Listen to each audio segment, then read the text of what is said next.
చందనపురం 14వ భాగం. తానే జలపాతపు నీరు చిందుతూ పక్కలకు పడిన తడికి జారుడుగా మారిన కొండరాయి మీద జాగ్రత్తగా అడుగులు వేస్తూ ముందుకు వెళ్తూ ఉన్నాడు సోమనాథుడు. అతనికి కొంచెం దూరంలో లోయలోకి పడుతున్న పెద్ద జలపాతపు హోరు అతని గుండె లోతుల్లోకి దూసుకెళ్తుంది.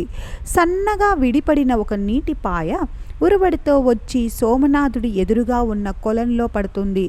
ఉరకలెత్తే నీటి చిందిల్ని చూస్తూ సోమనాథుని మనసు కూడా గత బాధాస్మృతుల్ని అనుభవాల్ని మర్చిపోయి ఒంటరితనం కూడా మర్చిపోయి జలపాతంలాగే ఉరకలు వేస్తూ ఉంది. ముందుకు వెళ్తున్న అతని కాళ్ళు ఉన్నట్టుండి ఒక్కసారిగా ఆగిపోయాయి. కనురెప్పల్ని చిట్లించి చూశాడు సోమనాథుడు. అటువైపు తిరిగి ఉన్న ఒక మనిషి ఆకారం కనిపించింది. అస్పష్టంగా ఉన్న ఆ ఆకారాన్ని చూస్తూ మెల్లగా ఒక్కో అడుగు ముందుకు వేశాడు. అక్కడ కనిపిస్తున్న దుస్తులను బట్టి ఆ ఆకారం అమ్మాయిది అని పోల్చుకున్నాడు. ఎవరా అని అనుకుంటూ మరో అడుగు ముందుకు వేయబోయాడు. సరిగ్గా అప్పుడే ఆ ఆకారం చేస్తున్న చర్యను చూసి నిశ్చేష్టుడై అక్కడే నిలబడిపోయాడు.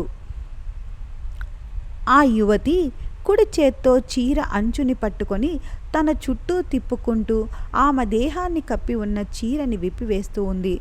విడిచిన చీరని ఎత్తగా ఉన్న రాయి మీద పెట్టి ఆ తరువాత ఆమె తన రెండు చేతుల్ని వెనక్కి చార్చి రవిక ముడిని కూడా విప్పేస్తుంది.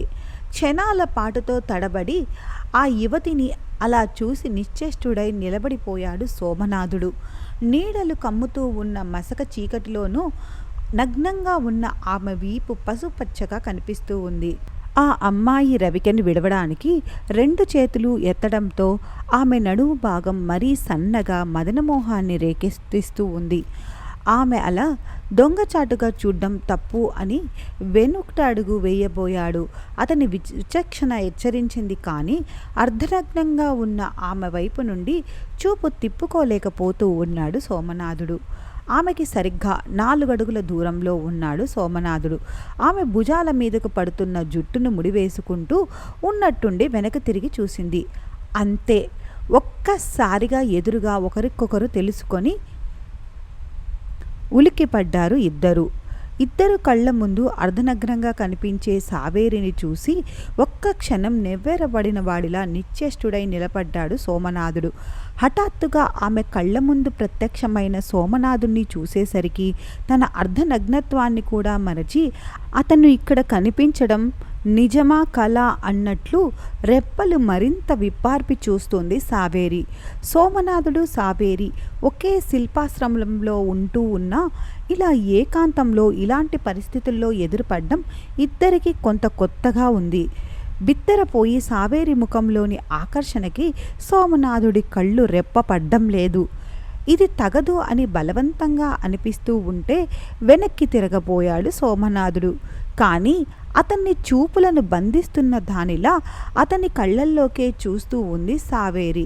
సోమనాథుడి కదలికతో అతను వెనక్కి వెళ్ళిపోయే ఆలోచనలో ఉన్నాడు అని అర్థమవుతూనే నిదానంగా తన చేతుల్ని కదిపింది సావేరి. అతని కళ్ళల్లో నుండి చూపు తిప్పకుండా చేతుల్ని మాత్రం మెల్లగా ఆమె ఒంటి మీద నుండి మిగిలిన పరకీ మీదికి వేసింది. సావేరి చూపుల్లో సోమనాథుడు కదలక మెదలక శిల్పంలా నిలబడిపోయాడు. అతని ప్రమేయం లేకుండానే కదులుతున్న సావేరి చేతుల వంక చూశాడు. పరికిని ముడి మీద ఉన్న ఆమె చేతులు చెయ్యబోతున్న దాన్ని ఊహించి అతని మనసు మదనోద్రేకంతో ఒక్కసారిగా ఉవ్వెత్తున ఎగిసింది. అతని గుండె వేగం పెరిగింది. రక్తం ఉరకలు వేస్తూ పరుగులు తీస్తూ ఉంది. అతని ఒళ్ళంతా వెచ్చని ఆవిర్లు కమ్ముతూ ఉన్నవి. సావేరి కళ్ళ ముందు నిండుగా ఆహ్వానాన్ని నింపుకొని అతన్నే చూస్తూ ఉంది. రతిభంగములు ప్రత్యక్షంగా చూసినా కూడా సోమనాథుడిలో చిపల చిత్తం కలగనేలేదు. కానీ ఇప్పుడు అతను చూస్తూ సావేరి చేస్తున్న పనికి జడులా అదే భావంతో ఉండలేకపోయాడు. అతనికి తెలియకుండానే అతనిలో మోహపు రేగుతూ ఉంది. ఒళ్ళంతా కోరిక నిండిన అతను ఆమె నోరు తెరిచి పిలవకుండానే పిలిచిన ఆహ్వానానికి ఎగిసిపడుతున్న జలపాతంలా ఒక్కసారిగా వెళ్ళి ఆమెతో కలయికలో నిండిపోయాడు. ఇన్నేళ్ళు కోరికలను అణిచిపెట్టుకోవడాన్ని, జడత్వాన్ని ఒంట్లో నింపుకుంటూ వచ్చిన అతను ఇప్పుడు ఆమెలో ఏకమయ్యాడు. ఆ ఆనందాన్ని ఇద్దరూ తమ తమ దేహాల్లో నింపుకున్నారు. వాళ్ళిద్దరూ ఒక కొత్త రకపు ఉత్సాహపు ఉరకల్లో మునిగి తేలి ఆడుతూ ఉన్నారు. ఒకరి మనసును ఒకరు మాటల్లో కంటే చేతల్లోనే ఎక్కువగా తెలుసుకున్నారు. దేవదత్ కళ్ళ ముందుకు వచ్చిన అభివాదం చేయగానే అతని కోసమే ఎదురు చూస్తూ ఉన్న యశోవర్మ మహారాజు కూర్చోమన్నట్లు ఆసనాన్ని చూపాడు. మహారాజా, ఎందుకు పిలిచారో అర్థం కానట్లు ప్రశ్నార్థకంగా చూస్తూ ఆసీనుడయ్యాడు దేవదత్. దేవదత్త, ఈ ఉదయం మన వేగుల ద్వారా ఒక రహస్యపు సమాచారం విన్నాం. మీరు విన్నారా ఆ సమాచారం అని ఆర్తుతగా అడిగాడు యశోవర్మ మహారాజు. ఆ సమాచారం యొక్క పూర్తి వివరాలు రాజుగారికి చెప్పే బాధ కలిగించడం ఇష్టం లేనివాడిలా, అది ఇంకా స్పష్టత లేని సమాచారమే మహారాజా అంటూ నీళ్లు నమ్ములుతూ చెప్పాడు దేవదత్. రాజ్యానికి దక్షిణ దిక్కునున్న బందరా రాజ్యపు రాజు ఏకభద్ర మన కలంజర్ మీదకి దండెత్తి వస్తున్నాడు అన్న ఆలోచన చేస్తూ ఉన్నాడని వేగుల ద్వారా సూచాయిగా తెలిసింది అని ముక్తసరిగా మాత్రమే చెప్పాడు దేవదత్. కళ్ళు పెద్దవి చేస్తూ చూస్తూ, మనం మన దృష్టిని ఆలయాలు కట్టే పని మీద కేంద్రీకరించాం కదా, దానితో ఇక మన రక్షణ వ్యవస్థ బలహీనపడి ఉంటుందని ఆ బందరాజు భావించాడేమో. అందుకే అంత ధైర్యం చేస్తూ ఉన్నాడు, యుద్ధానికి కాలు దువ్వుతూ ఉన్నాడు అంటూ పళ్ళు పటపటా నూరాడు యశోవర్మ మహారాజు. బందరరాజు దండెత్తి రావడానికి గల కారణాన్ని యశోవర్మ అపార్థం చేసుకున్న తర్వాత కూడా తాను యథార్థం చెప్పకపోవడం సరికాదు అని అనిపించింది దేవదత్కి. అందుకే మహారాజు వంక సూటిగా చూస్తూ, లేదు మహారాజా, బందరరాజు ఏకభద్ర మన మీదికి దండెత్తి రావాలనుకోవడానికి కారణం మీరు ఊహిస్తున్నది కాదు అని సందిగ్ధంగా చెప్పాడు దేవదత్. అంటే? విస్మయంతో యశోవర్మ మహారాజు కనుబొమ్మలు ముడిపడ్డాయి. ఆరాటం నుదురెత్తి చూస్తూ, అయితే ఏ కారణం ఏమిటో మీకు తెలుసన్నమాట. ఏకభద్ర ఇంత హఠాత్తుగా మన కలంజర్ రాజ్యం మీద యుద్ధానికి ఎందుకు రాబోతున్నాడు దేవదత్త? దానికి గల కారణాలేంటి? కోపంగా అడిగాడు యశోవర్మ మహారాజు. చెప్తాను మహారాజా. బందరాజు మన మీద దండెత్తి రావాలి అనుకోవడానికి కారణం మానవ నైజం తప్ప దీనికి ప్రత్యేకించి ఏ పెద్ద కారణం ఏమీ లేదు మహారాజా. మీరు మీ చంద్రవంశ కీర్తి నలుదిక్కులకు వ్యాపించేలా వేలాది సంవత్సరాలు మీ వంశం గురించి అందరూ గొప్పగా చెప్పుకునేలా రాతి శిల్పాలతో ఆలయాలు నిర్మాణం చేపట్టారు కదా. మీకు కీర్తి దక్కకూడదు అన్న అసూయ దురుద్దేశాలతోనే ఈ కలంజర్ కోట మీదికే కాక మన ఆలయాలు నిర్మిస్తూ ఉన్న చందనపుర గ్రామం మీద కూడా దండెత్తి వెళ్ళి అక్కడ పూర్తి కావస్తున్న శిల్పాలయాన్ని ధ్వంసం చెయ్యాలి అని ఆ బందరరాజు భావిస్తున్నాడు మహారాజా అని మహారాజు యశోవర్మలోని ఆవేశాన్ని గమనిస్తూనే గుక్క తిప్పుకోకుండా చెప్పాడు దేవదత్. చంద్రవంశ ప్రతిష్ఠ నిలబెడుతూ ఉన్న ఆలయాన్ని కూల్చివేయాలి అంటున్నాడు అన్న మాట వినగానే బగ్గుమన్న కోపంతో త్రాచులా సింహాసనంపై నుండి దిక్కున లేచాడు యశోవర్మ మహారాజు. యశోవర్మ నోట్లో నుండి కోపంతో నిండిన మాటలు బయటికి రాకముందే, మీరు ఆవేశపడకండి మహారాజా, మన సైనికులు బందరాజ్యపు సైన్యంతో చలాకీగా అర్థమయ్యేలా అక్కడే ఉంచాను. అక్కడ సమాచారం ఎప్పటికప్పుడు మనకు తెలుస్తూనే ఉంది. బందరరాజు యుద్ధానికి రాబోతున్నాడు అని తెలియగానే అది ఏ క్షణమైనా శత్రువులకి ఎదురు వెళ్ళి పోరాడి మన రాజ్యానికి మకుటమైన చందనపుర ఆలయాన్ని రక్షించుకోగలం మహారాజా. దీనికోసం సైన్యాన్ని సిద్ధంగా చేసి ఉంచాను అని చెప్పాడు. ఇలా గంభీరంగా చెప్తున్న దేవదత్ మాటలు, నిప్పులు కప్పిన నివురులా ఉన్న మాటలు యశోవర్మకు ఆశ్చర్యాన్ని కలిగించాయి. కనుబొమ్మలెత్తి దేవదత్ ముఖంలోకి చూస్తూ, ఇంత జరుగుతున్నా ఇదంతా మాకు ఎందుకు తెలియచేయలేదు? మాట మాత్రమైనా చెప్పలేదే దేవదత్త అని విస్మయం వ్యక్తం చేశాడు. మన రాజ్య భద్రత చూడవలసిన వాడిగా ఇది నా విధి మహారాజా. నా కర్తవ్యాన్ని నేను నిర్వర్తించలేకపోతే కదా ఈ కర్తవ్యం అంతా ప్రశంసల కోసమో లేక సభలో తెలియపరిచి గోప్యంగా ఉంచాల్సిన రహస్యాన్ని బట్టుబయలు చేయకూడదన్న ఉద్దేశంతోనే ఎవరికీ తెలియచేయలేదు మహారాజా. అయినా మీకు తెలియపరచినందుకు నన్ను క్షమించండి అని సవినయంగా తలవంచుకొని చెప్పాడు దేవదత్. లేదు దేవదత్, ఇందులో మన్నించవలసినది ఏమీ లేదు. నువ్వు చేసింది 100కి 100 పాళ్ళు సరైనదే. పెదవి దాటితే పృథ్వీ దాటుతుంది అన్న లోకోక్తి రక్షణ శాఖ మంత్రిగా పాటించడం చాలా మంచిదే. ఈ కలంజర్ రాజ్య ప్రజల అదృష్టం నీలాంటి రక్షణ శాఖ మంత్రి మాకు దొరకడం అని దేవదత్తిని అభినందిస్తూ తనలో తాను గర్వంగా చెప్పాడు యశోవర్మ. మీ అభిమానానికి ధన్యవాదాలు అని సవినయంగా తలవంచి చెప్పాడు దేవదత్. మర్నాడు పున్నమి కావడంతో ఆ సాయంత్రం పూజకు దేవదత్ని ఆహ్వానించాడు యశోవర్మ. చందన వంశ రాజులైన చండేలా రాజులు తదుపరి రాజులు ప్రతి పౌర్ణమికి నిర్వహించే పూజా కార్యక్రమాల గురించి దేవదత్తుకు తెలుసు. కానీ ప్రత్యక్షంగా ఆ పున్నమ పండగ విశేషాల్ని చూడనేలేదు. అందుకు ఇప్పుడు చందేలా రాజు అయిన యశోవర్మ మహారాజు గారే స్వయంగా ఆహ్వానించడంతో తప్పకుండా వస్తానని చెప్పి వెంటనే వెళ్ళిపోయాడు దేవదత్. సోమనాథుడు చెక్కుతున్న శిల్పాలని పూర్తి చేసిన తర్వాత కొత్త శిల్పం చెక్కడం కోసం మరో రాతిని ఎంచుకొని అందరికీ దూరంగా కూర్చున్నాడు. ఆ మరుక్షణం నుండే అతను ఆ పనిలో నిమగ్నమైపోయి ఉన్నాడు. చందనపుర వాటికకు రావలసిన రాఘవాచారి ఆ మరునాడు శిల్పాశ్రమానికి వచ్చాడు. ఆయన రాగానే తాను పూర్తి చేసిన శిల్పాలని ఆయనకి అప్పగించాడు సోమనాథుడు. ఆ శిల్పంలో మిగులు తగుల్ని సరిచూశాడు రాఘవాచారి. ఆ తర్వాత ఆ శిల్పాలకి జిలుగు పనులు చేసి నునుపు తెచ్చే పనిని తిప్పోజు కాలబట్టులకు పురమాయించాడు ఆయన. వాళ్ళిద్దరూ పలుగు పొడిని వజ్రం రసాన్ని తెచ్చుకొని తీరిక ఆ శిల్పం వద్దకి చేరుకున్నారు. శిల్పాన్ని అప్పగించిన సోమనాథుడు భోజన వేలం దాటుతున్నా కూడా అక్కడ కనపడకపోవడంతో చుట్టుపక్కల చూశాడు రాఘవాచారి. దూరంగా ఏదో శిల్పాన్ని చెక్కుతూ కనిపించాడు సోమనాథుడు. ఇంత కఠిన దీక్షతో అతను ఏం చెక్కుతున్నాడా అన్న ఆసక్తితో అటు నడిచాడు ఆయన. నిలువుగా నిలబెట్టబడి ఉన్న ఒక శిల్పం ఒక అందమైన అమ్మాయి రూపాన్ని దీక్షగా చెక్కుతూ ఉన్నాడు సోమనాథుడు. ఆ సుందరాంగి పై భాగమంతా అనాచ్ఛాదనిగా ఉంది. కటి క్రింది నుండి జారుతూ ఉన్న పరికిని 2 కొసలు పట్టుకొని కళ్ళ నిండా ఆహ్వానాన్ని నింపుకొని రమ్మన్నట్టుగా ఉంది ఆ శిల్పం. దాన్ని చూస్తూనే మరింత విస్తురపోయాడు రాఘవాచారి. అది ఆయన సోమనాథునికి అప్పగించిన పని నమూనాలో లేని ఈ కొత్త శిల్పాన్ని చూసి బిస్తరపోయి చూస్తూ కొన్ని క్షణాలకు కానీ తేరుకోలేకపోయాడు. నిట్ట నిలువుగా పడుతున్న సూర్యుడి ఎండకి కూడా చలించకుండా పని చేస్తూనే ఉన్నాడు సోమనాథుడు.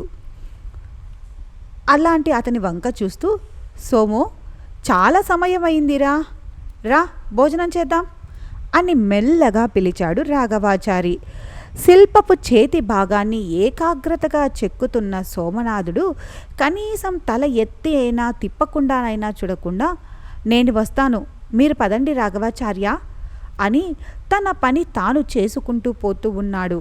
అక్కడే ఉండి అతని పనిని భంగపరచడం ఇష్టం లేక, సరే ఆలస్యం చేయకుండా రా, నేను ఎదురు చూస్తూ ఉంటాను అని చెప్పి అక్కడి నుండి కదిలి వెళ్ళిపోయాడు రాఘవాచారి. కళ్ళ ముందు నమూనా లేకపోవడంతో సోమనాథుడు తన చేతిని పరికిని పట్టుకొని బలవంతంగా లాగుతున్నట్లు అభినయిస్తున్నట్లు పట్టుకొని ఉన్న తన వేళ్ల వంక చూసుకున్నాడు. అన్ని వేళ్ళు ఎలా ఉన్నాయో చూసుకొని ఆ భంగిమని గుర్తుపెట్టుకొని శిల్పంలో తన వేళ్ళని ఏ రీతిలో చెక్కాలో ఊహించుకుంటూ ఉన్నాడు అతను. చేతి వేళ్ళు చెక్కగానే చాలా సమయం పడుతుందనిపించి వీటిని చాలా జాగ్రత్తగా చెక్కాలి అని అతనికి తెలిసింది. అందుకే మరోసారి శిల్పం వంక తనివి తీరా చూసుకొని భోజనం చేసి తీరిగ్గా మొదలు పెడదాము అని అనుకొని అక్కడి నుంచి లేచి వెళ్ళిపోయాడు సోమనాథుడు. భోజనశాలకి వెళ్ళగానే దేవదాసీలు ఉండే పర్ణశాల దాటి వెళ్ళాలి సోమనాథుడు. ఆ పర్ణశాల సమీపించే సమయానికి సన్నగా దేవదాసీల మాటలు ఆయన చెవిలో పడ్డాయి. దేవదాసీలు అమ్మంబిక, సావేరి, చిత్రాంగత, అలివేణిలు 4 ఏదో ఒక వార్త గురించి మాట్లాడుకుంటూ ఉండడం, కిలకిలలాడడం అది మామూలే. కానీ వాళ్ళ మాటలు ఏమాత్రం చెవిలో వేసుకోకుండా అతని పని ఏదో అతను చూసుకోవడం సోమనాథుడికి మామూలే. కానీ ఇప్పుడు వాళ్ళ మాటల్లో సోమనాథుడు అంటూ అతని పేరు వినిపించడంతో ఆశ్చర్యపోతూ కుతూహలంగా ఆగాడు సోమనాథుడు. తన పేరును ఉచ్చరించగానే ఆ గొంతు సావేరిది అని అర్థం అవ్వగానే సోమనాథుడు ఆసక్తితో తల తిప్పి వెదురు దడ్డంలో చాపళ్ళు గోడలుగా కట్టిన ఆ పర్ణశాలలోకి రంధ్రాల్లో నుండి లోపలికి చూడసాగాడు. ఒకే చోట చేరి కిలకిలా మాట్లాడుతున్న నలుగురు దేవదాసీలు కనిపించారు అతనికి. అంతే, అతని చెవులు కుతూహలంతో వెడల్పయ్యాయి. సావేరి తన సహచరులను చూస్తూ, పోండే, చెబితే వినరే, వాడిలో మీరు జడత్వాన్ని మాత్రమే చూశారు, నేను రసికుణ్ణి చూశాను, అందుకే ఇంకెప్పుడు వాణ్ణి అలా అనకండి అని చిరుకోపంతో అలగగా అంటూ ఉంది. అది హాస్యపు చెలోక్తిలా పక్కున నవ్వుతూ, రసికుడా, అతనిలోనా అని మా మాటలకు పలికింది అలివేణి. సావేరి మాటల్ని నమ్మలేనట్లు మిగిలిన వాళ్ళు కూడా ఆమె వంక వింతగా చూడసాగారు. సోమనాథుడి నోటి పలుకులు ముత్యాలంత అరుదు. వాడు రసికుడంటే ఎలాగే నమ్మేది సావేరి? రతి శిల్ప భంగిమ చెక్కుతూ ఉన్నప్పుడు ఆ భంగిమ ప్రదర్శిస్తున్న సోమనాథుడి కళ్ళల్లో నేను చూశానుగా, ఎలాంటి చలనము లేదు. ఒక్క క్షణం కూడా రసికుడు అని అంటే నమ్మేది ఎలా అని అనింది అంబిక. సావేరి నుదురు పట్టుకొని, మీకు ఎలా చెప్పాలో అర్థం కావట్లేదే అంది. ఆ వెంటనే అంబిక వంక చూస్తూ, అవును అంబి, అవును, వాడొట్టి జడుడు, వాడికి ఏమీ తెలియదు అని నేను అనుకునేదాన్ని. కానీ అన్నీ తెలిసిన రసికుడని నాకు నిన్న సాయంత్రమే తెలిసింది. అప్పటికి తీపి నొప్పులు ఇంకా తప్పనే లేదే అంటూ నిట్టూరుస్తూ తల పైకెత్తి ఒళ్ళు విరుచుకుంటూ కొంత సిగ్గుపడుతూ చెప్పింది సావేరి. వాళ్ళ కళ్ళు ఇంకా అపనమ్మకంతోనే ఉన్నాయి. సావేరి మాటలు ఊసుపోని గాలి కబుర్లలాగా వాళ్ళ ముందు ముసిముసి నవ్వులు నవ్వుకుంటూ ఉన్నారు. వాళ్ళ కళ్ళల్లో అంతర్గతంగా కలదాడుతున్న భావనలను గ్రహించింది సావేరి. అంతే, చిరుకోపంతో ముగ్గురి వంక చూస్తూ, మీకు అనుభవం అయితే గాని నమ్మేలా లేరే తల్లి, కావాలంటే ఇటు చూడు అని వాళ్లకు రుజువు చేయడానికి అన్నట్టు లేచి నిలబడింది.